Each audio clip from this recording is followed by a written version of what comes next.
Hey everybody, Crazy Train is finally back with you. I know it's been a while since I have uploaded anything. It's been a couple weeks since I recorded anything. But I am back and I have an update for you. Now, just some housekeeping. Things are going to be screwy. You're going to get some updates. You're not going to get some of the updates. You're going to get things in weird orders. So what we're doing today, or for this video at least, because I think I'm going to be batch filming, is the update for something old, something new, something gifted, something blue. Now that does mean we've got some wedding trivia coming at you today also. Before I get started, I'm going to ask you to please do all of the things, and you know what they are. Now what we traditionally do here is start with the old, obviously something old, something new. We're starting with the old. We're starting with what I was working on. And I've had this sitting around for a while, so I'm going to tell you right now, as we go through this, all of the empties that I do have are going to be in with November, which you're going to see very shortly, just so you know. Okay, so the first thing I had was a Kate Spade in Full Bloom blush in just one of my little Scentbird bottles. There wasn't a whole lot of it left. It was 17 grams when I started, and I did finish it off, so that is an empty. It's going in the empties bag because we're going to do that one next. Or maybe third. I don't know. We're going to be doing that one tonight. Anyway, for the new, I had brought in the Wet n Wild Tinted Hydrator. And let me tell you, quite frankly, I don't like it at all. I don't know how I can not like it. It's a tinted hydrator. It shouldn't be bad, but it actually makes this part of my face look older. I'm already old. I don't need that kind of business going on. So I did get my uses on it. I had it in for 8 uses. I used it my 8 times. And this is going to go one of two ways. This is either going to maybe, because this is not something that I'm really good at. I actually was just chatting back and forth with Ruth about this. I have a Clinique foundation, which is a little bit more full coverage, which is not what I prefer.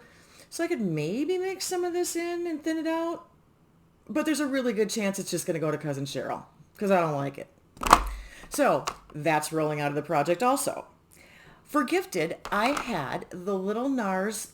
This is the Laguna bronzer. Oh, let's not blind people. Which everybody has seen. This isn't anything you don't know about. I had this in for the 8 uses. It's a touch dark, but this is workable. As long as I don't go too heavy-handed, I can get away with it. So this will be staying in the collection, but it is rolling out of the project. Then for my blue, I have this Bath & Body Works Vanilla. There we go. This is just the vanilla hand cream. This is an old one. It's actually a hand and body cream, whatever. It's a 1 ounce. It is finished. And so that is rolling out, which means I did get all 4 of my rollouts, or all 4 of my items to roll out. Whatever. So let's talk about trivia. Now, I have done all kinds of different things, and it seemed to me that the next logical step should be the bouquet. We've done ring bearer, page boy, flower girl, so I thought, well, let's just keep going with the flowers. And so I started looking up bouquets. Yeah, didn't think this was going to be a thing. This is going to be a multi-update series because there is so much information that even I got overwhelmed. It took me 3 days to get all of my notes together from all of the articles that I have. Now, my mother has pointed out to me that I seem to be physically incapable of giving you information without giving you a reference because that student part of me is ingrained. So there is going to be a list of references down below, and that will link you to all of the articles that I get my information from. And, I never even told you what started this project. The whole trivia thing is just my offshoot. This is the project that started from a conversation between Misty and Jessica Lee. And Misty had wanted to do something old and something new in the same project. So Jessica's had sparked the wedding rhyme, and that's how this was born. This started January 24th, and I jumped in on it right quick with the ladies, and they've opened it up to everybody. The hashtag on this is hashtag old new gifted blue. We can't get all the somethings in there because it becomes too long. So anyway, back to what I was saying. You can tell I haven't recorded in forever. Everything's linked down below. That's where I was going with that. My references are linked down below. The ladies are linked down below also. And Jessica just said in her last update that she, because of her filming schedule now, is going to be doing this on Instagram, but she is continuing with the project. Now, the only other person that I know that does this relatively consistently is Andrea from Pretty as a Peacock, and she's linked too.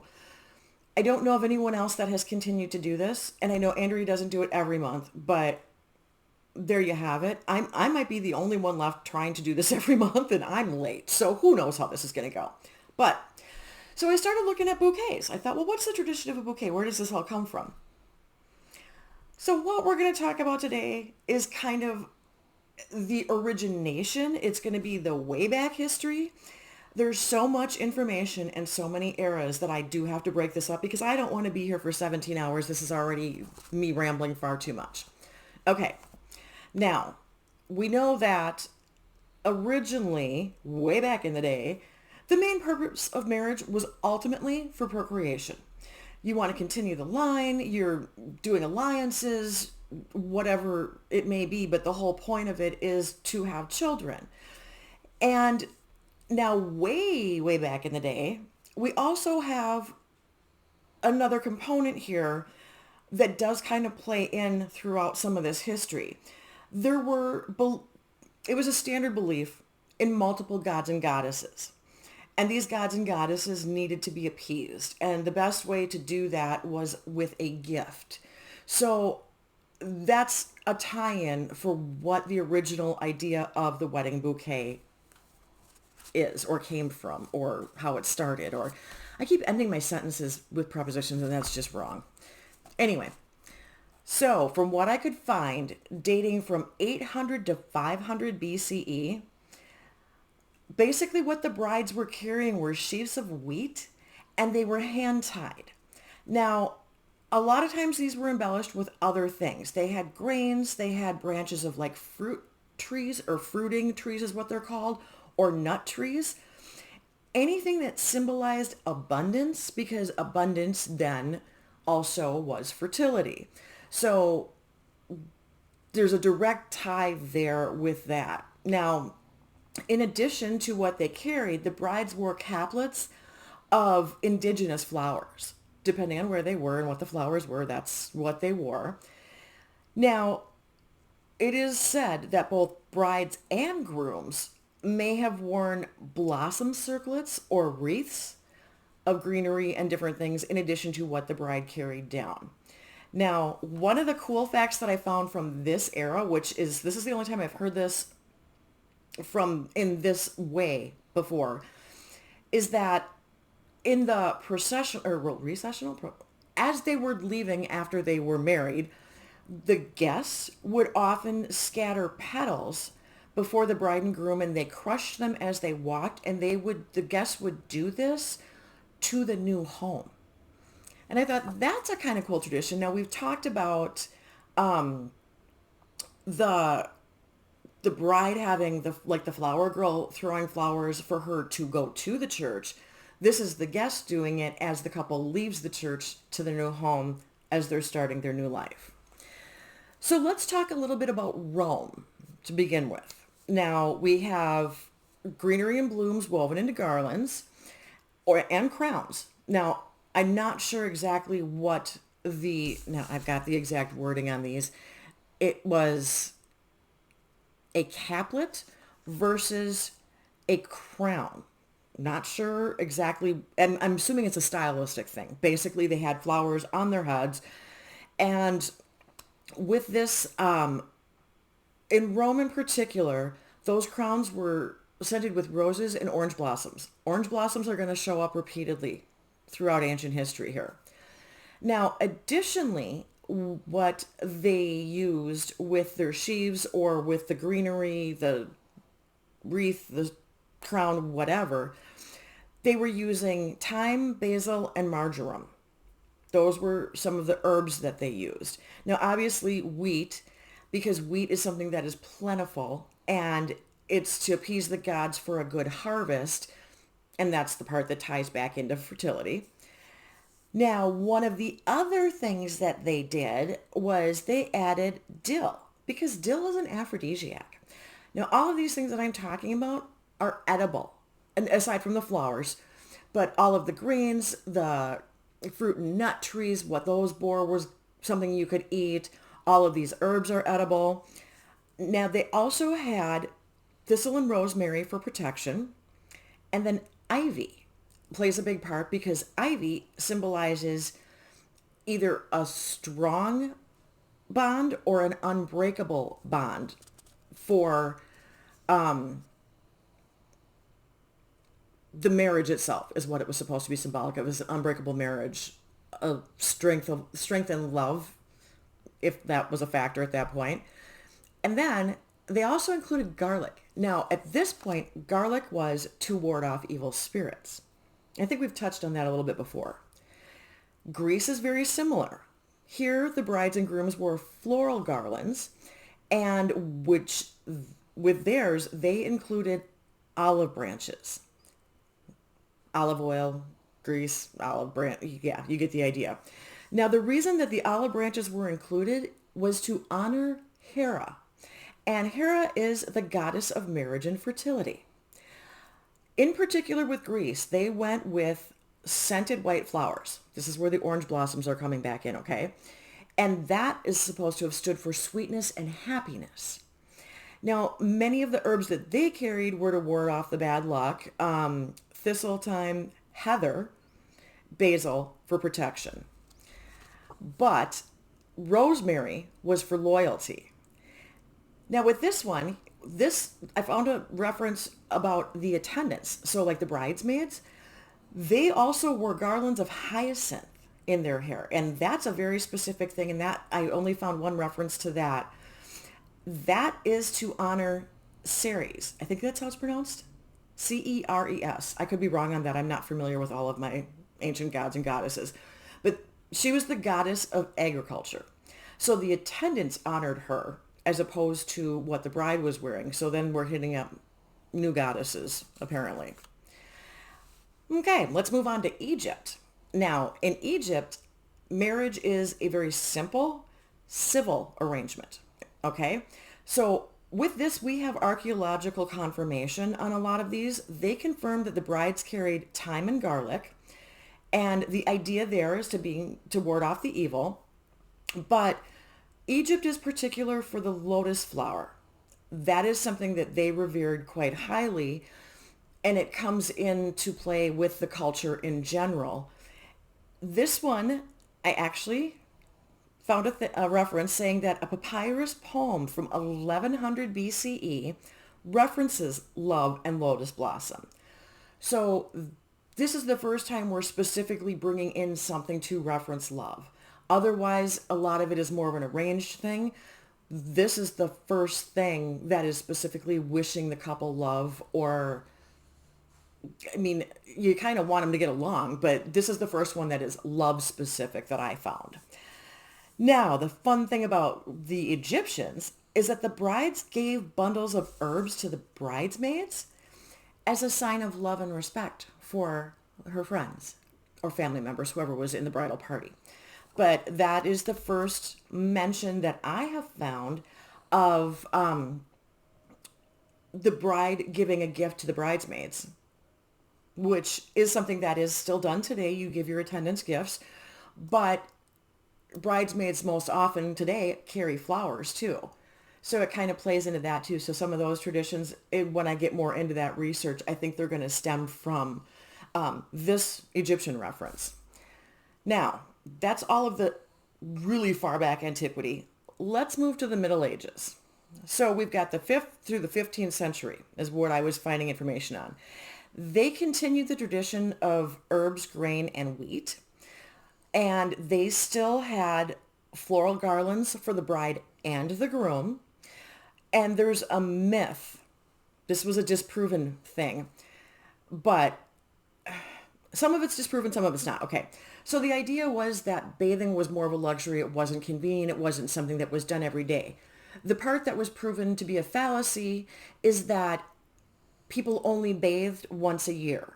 That part is patently untrue. But they were saying that essentially flowers were for covering body odor. Maybe, maybe not every one of your guests bathes the night before they come to the wedding. Who knows? I'm assuming that as the bride, you probably would take that opportunity to be bathed and go in clean and pure. There's all kinds of references for that too. So I don't think it had a lot to do with, okay, we're going to carry all these or we're going to have all this floral stuff just so we don't stink. I could be wrong. I don't know. This is like not something that can be 100% proven or denied. But one of the things that is actually true is that during the plague, there was a consistent, pervasive smell of rot and decay and sickness. And the flowers were actually used to combat that. That actually is pretty much fact. Now, this era is also the era that introduces the bouquet toss. And we've talked about that before, that the reason that they did bouquet toss is because it was believed to be good luck and they would take parts of the bride's dress. So this is a distraction thing. And I don't know if there was I don't know that there was a special bouquet to toss. I think it was what she carried, she tossed. Somewhere along the way, and I don't exactly remember where, the bouquet toss came to be a thing because originally the bride would give the bouquet to an unmarried friend, be it, one of the attendants, whatever, because there are oftentimes more than one, or there are many. There is more than one, there are many. Wow, I've got to really think about what I'm saying here.